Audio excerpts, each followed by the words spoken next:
chỗ đây khó nó xa đi còn tận ốc chật phọt nhé đi bạn đấy bằng này thôi đấy áo xa đi áo khóc này thôi lạc bằng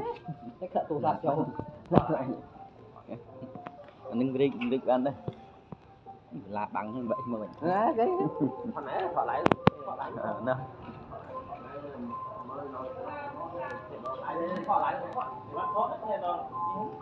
đòn nhau thấy to to đòn dơi đập sợi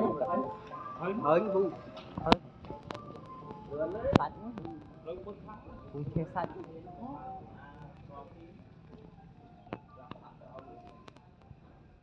đặt rau